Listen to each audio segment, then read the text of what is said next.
Good evening, everybody, and welcome to my multi-platform live with the Get Fit and Be Lean program. I'm Dr. Frank Cadle, and this week we're going to be talking about intermittent fasting, and hope we'll get some viewers and get some questions. I'd really like you guys to post any questions you might have that I can address either in its own individual video or with the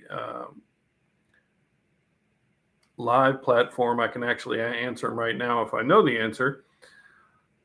Anyway, in 2021, I lost more than 20% of my body weight using the Get Fit and Be Lean program that I've put pretty much all out there on TikTok and now on multiple other platforms as I try to spread a message that a diet is something that you adopt or something that you have. It shouldn't be something that you're on.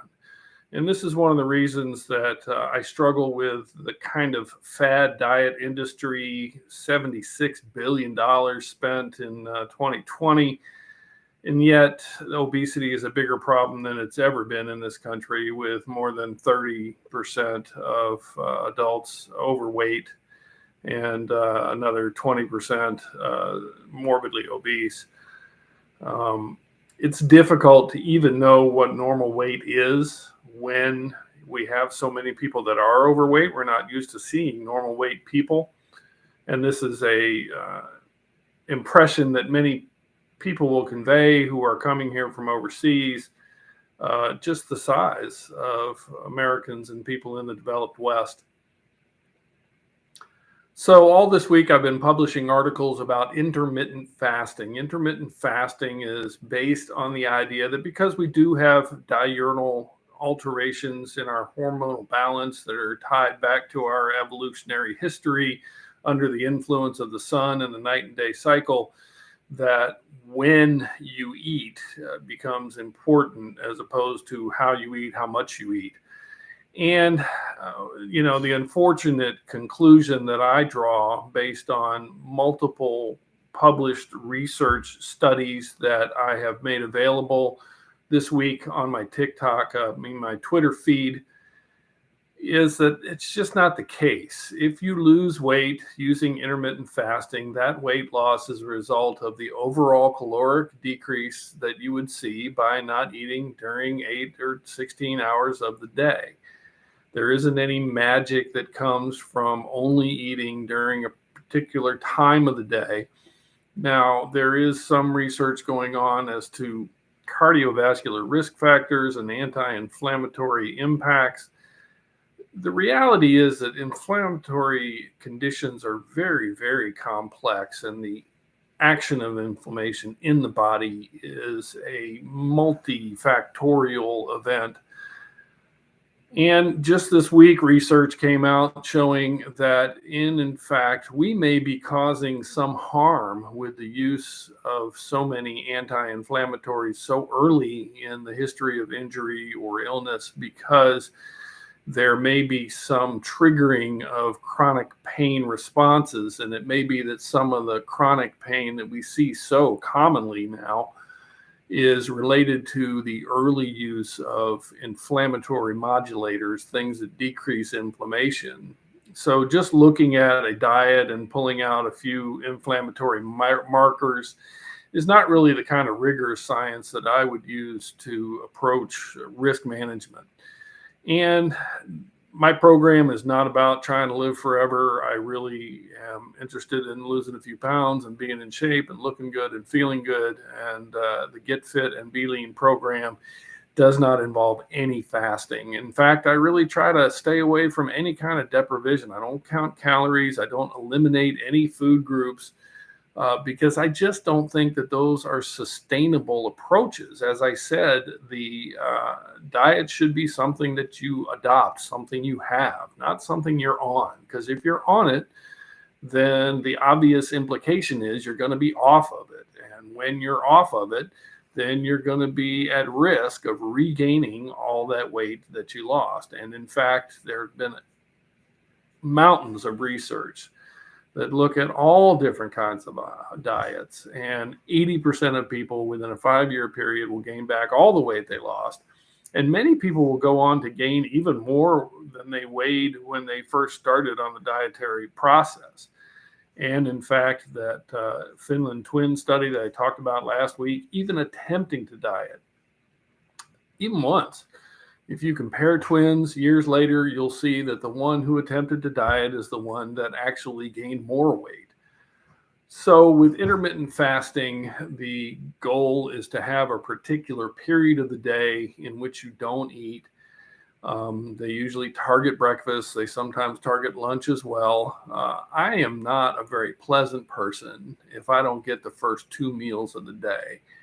And the fact is that what I'm going to do, and what most people do based on the research, is I'm going to try to make up for that caloric deficit that I've built up throughout the day by eating more in the later afternoon and evenings. And this is why when you look at large studies that coalesce 12 or 16 different prospective randomized controlled studies of intermittent fasting, what they show is that any weight loss is pretty much directly related to the amount of caloric deficit that's generated. And that if you make up for the calories you miss after you stop fasting, what you see is that there isn't any weight loss.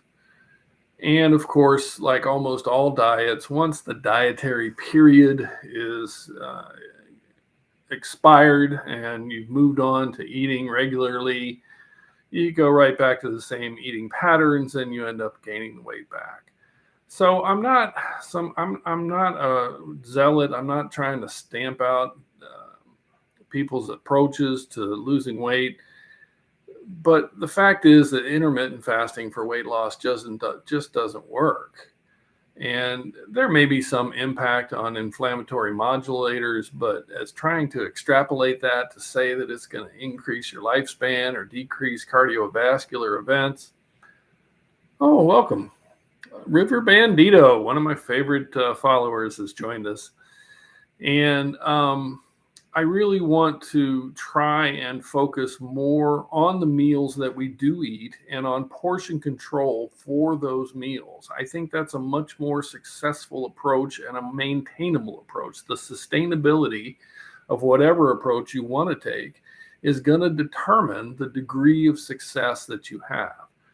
And so what I want to encourage people to do is to look at the portion sizes that you're eating, to look at the dishes that you're putting them in, because those have a direct psychological effect on our feelings of satiety, how well we feel like we fed, how hungry we are, and to really strive for what I call that 2 veggie goal: 2 servings of raw or steamed vegetables at lunch and 2 servings at dinner.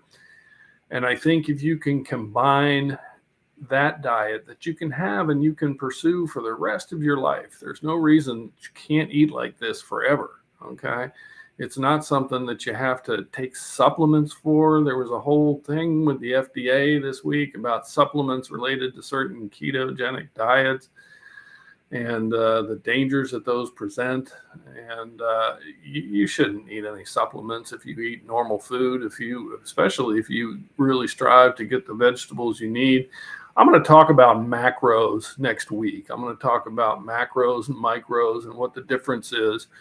But really, this is not something that, if you're pursuing a normal diet, if you're making available the foods that you have access to, unless you're a vegetarian, you should be getting all the macros that you need. Now, vegetarianism requires a little more coordination, because there are essential amino acids that we are unable to synthesize in our own bodies. We have to take them in. You get complete protein from animal sources, but from plant sources, those amino acids are spread out among different types of vegetable foods. And so you really have to know how to use that chart to make sure that you're getting all the amino acids and not ending up with a deficiency, because other than soy, there really isn't any plant source that makes available to you all of the amino acids that you need.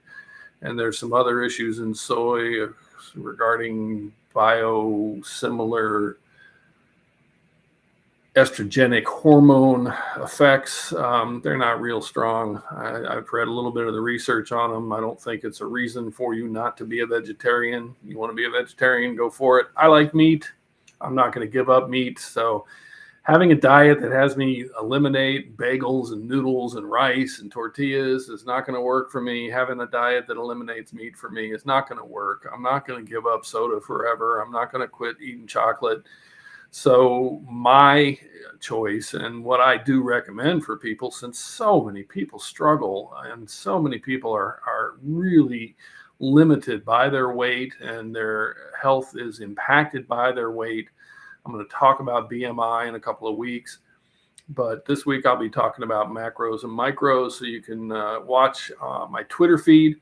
And my Twitter feed, I really like to load it up with scientific articles that have been peer reviewed and published, and with a direct link to that, highlighting what I think is the most important thing. I think you can find that my Twitter feed is pretty useful, and I hope that you're getting some benefit out of these videos. I do plan to continue to keep posting them for the foreseeable future, even though unfortunately, I'm not getting the same kind of response that I got on TikTok, but I can't post on TikTok now because of some disinformation associated with the Ukraine war. So I'm going to keep posting these on these different platforms and going live. So please follow my account. Please subscribe to my YouTube channel.